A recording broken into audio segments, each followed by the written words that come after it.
আমি গত ৩০ বছর ধরে দেশে বিদেশে নির্বাচন পর্যবেক্ষণ করি শখে, এবং আপনার নানান দেশের নির্বাচন কমিশনার, প্রধান নির্বাচন কমিশনার মহোদয়দের সঙ্গে কাজ করেছি, ইন্টারাক্ট করেছি।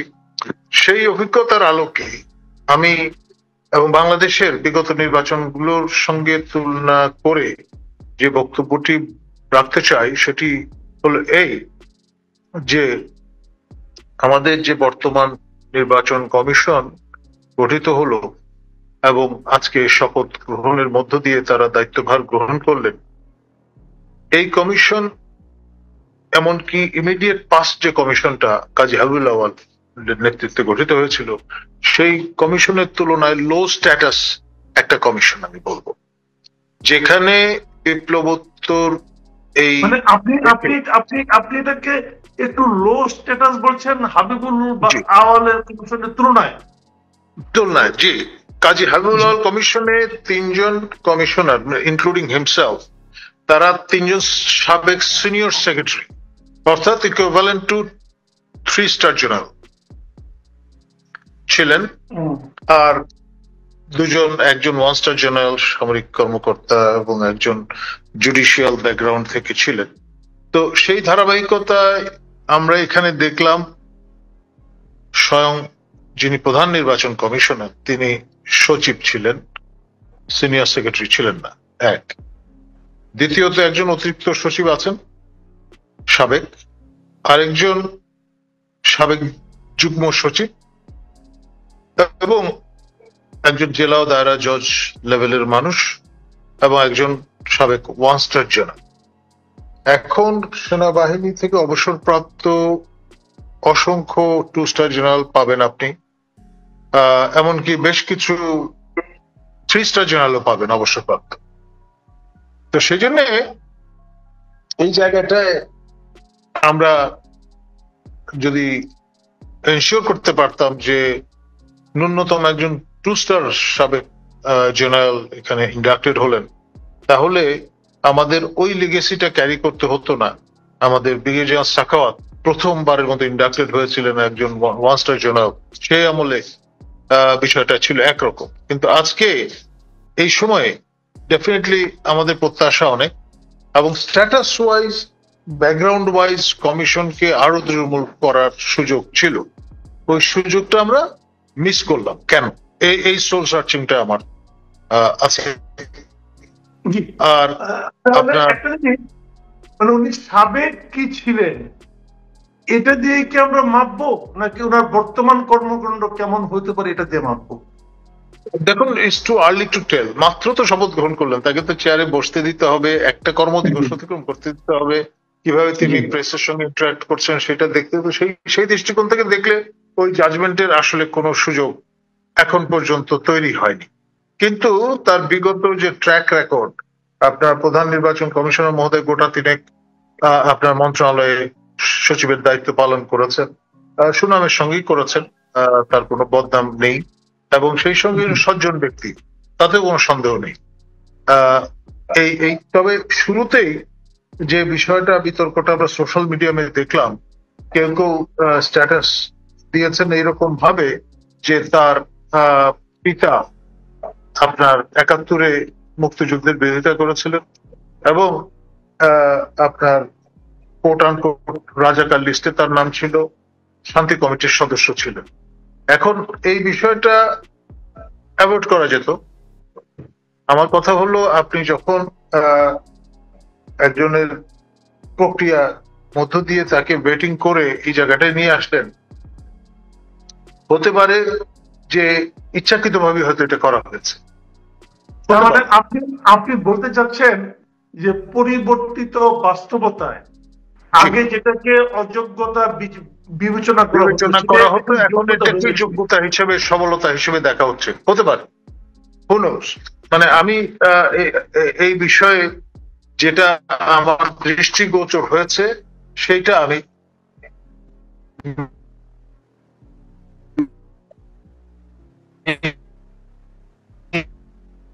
নেটওয়ার্কের ঝামেলা করছে।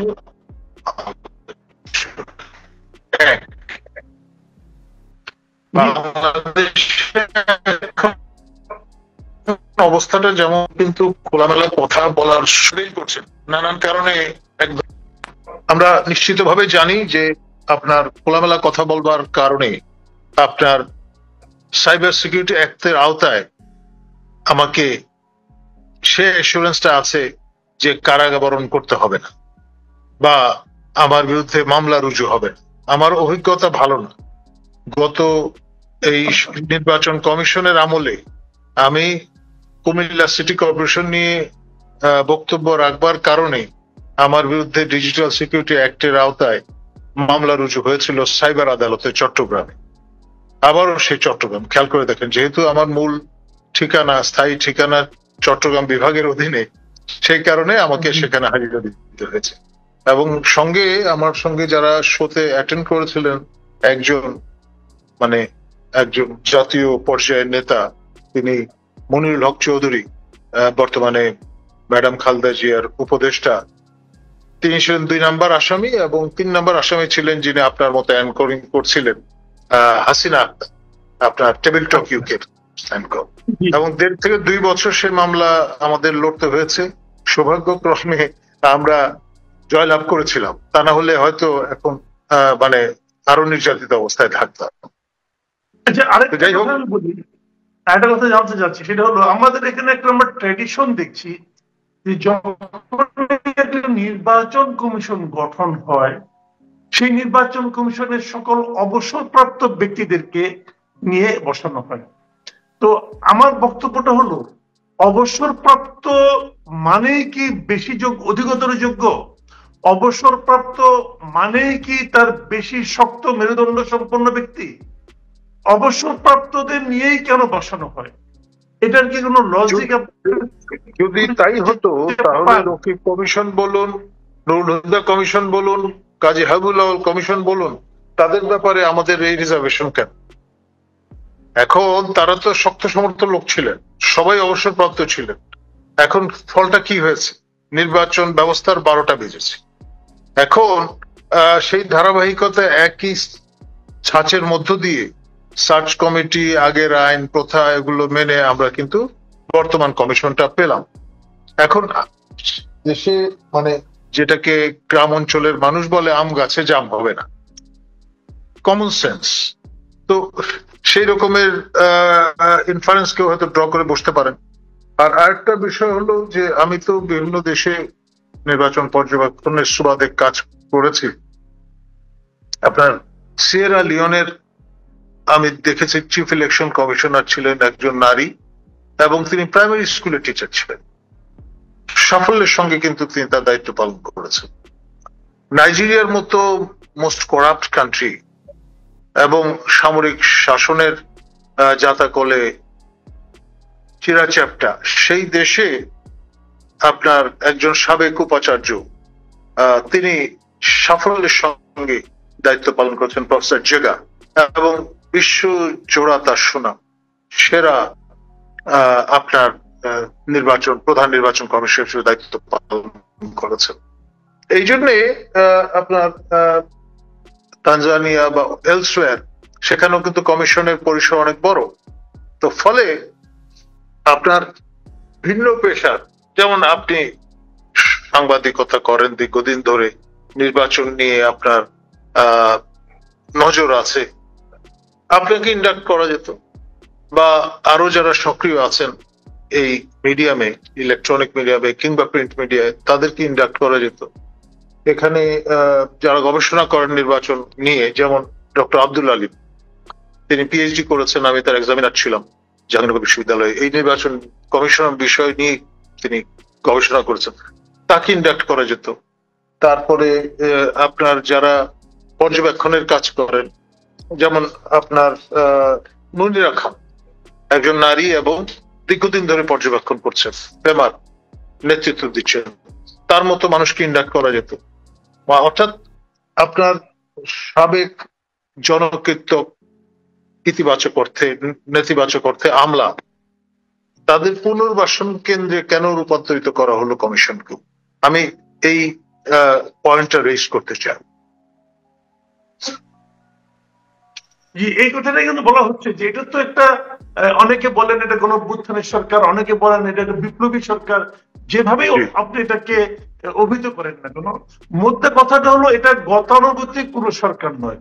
যে সরকারটা নিজেকে গতানুগতিক সরকার বলছে না, তাদের আচরণ কোন নির্বাচন কমিশনকে নিয়োগ করার ক্ষেত্রে তারা কেন গতানুগতিক পথেই গেলেন? এটা কি আপনাকে একটু হতাশ করে কিনা? আসলেই হতাশ হওয়ার মতোই একটা বিষয়, কারণ জনগণের করের প্রচুর টাকা খরচ হবে। এখন আমরা কেন ওই স্টেরিওটাইপ থেকে গেলাম? বিপ্লবের সঙ্গে সঙ্গতিপূর্ণ হয়েছে এটা বলা যাবে না সেই দৃষ্টিকোণ থেকে দেখলে। আমরা ওই ঘেটটোপ থেকে বেরোতে পারলাম, ইটস এ মিসড অপরচুনিটি। জি জি, তারপরেও এখন আপনার অনুষ্ঠান শেষ পর্যায়ে আসছে, আপনি কি মনে করেন এই নির্বাচন কমিশনের জন্য সামনে সবচেয়ে বড় চ্যালেঞ্জ সামনে কি হতে যাচ্ছে? সবচেয়ে বড় চ্যালেঞ্জ হবে একটা ইনক্লুসিভ নির্বাচন উপহার দেওয়া, এক। দ্বিতীয়ত আপনার এখানে শুদ্ধ ত্রুটি মুক্ত নির্বাচন তৈরি, মানে আয়োজনের জন্য যে পটভূমিটা দরকার সেটি নিশ্চিত করা, এবং একটি আপডেটেড ভোটার তালিকা ছবিযুক্ত, এবং সেই সঙ্গে আপনার ডিলিমিটেশন, অর্থাৎ জেরিমেন্ডারিং এর অভিযোগ বিহীন একটা সহি পুনর্বিন্যাসের ব্যবস্থা করা সংসদীয় আসনগুলো। এইগুলো হচ্ছে সবচেয়ে বড় চ্যালেঞ্জ।